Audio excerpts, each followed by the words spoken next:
Hi everybody, it's Mallory Smythe with Endow.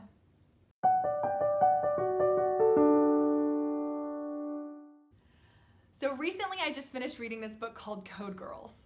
The book is about these women in World War II who helped to decode foreign intelligence, so the Japanese foreign codes and the German foreign codes, so that our military would know when and where to fight, and that we could hopefully end the war early, the Allies would win, and we could bring our men home. The story was incredible. It was actually thousands of women who did this.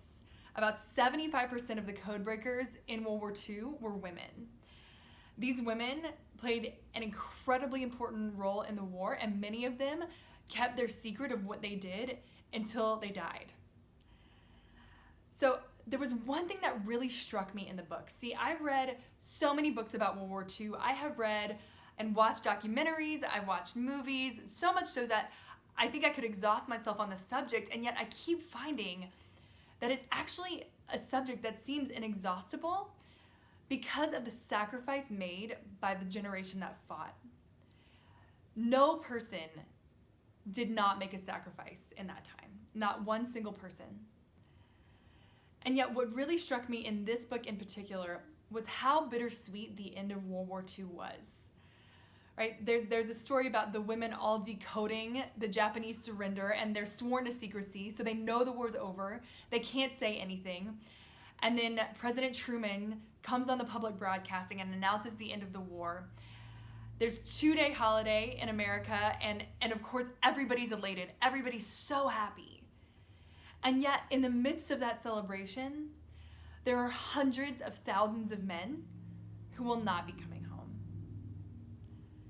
And their families and their wives and their daughters and their girlfriends are going to mourn their loss for the rest of their lives.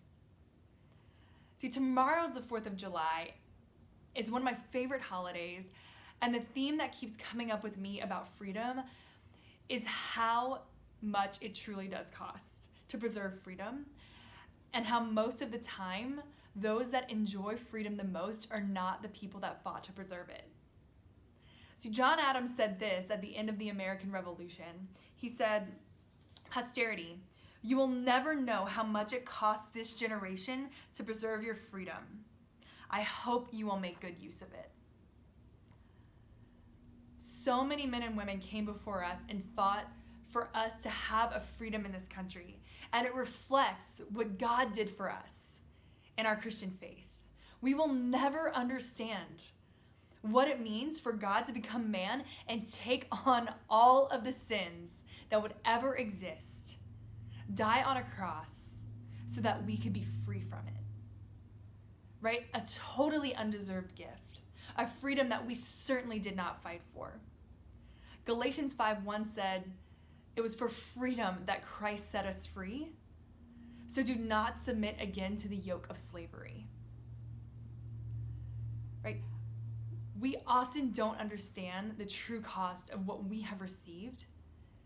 And so I just challenge us to make good use of it, to use our freedom to become noble and virtuous and moral, to use our freedom to glorify the God that gave it to us, and to honor the memory of the men and women who fought to preserve it for us on this earth.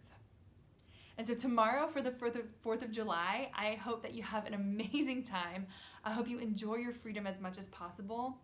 And I hope that you will use your freedom to become the best that you can in your Christian life and in this country, so that we can honor those who fought for it in a way that we will truly never understand.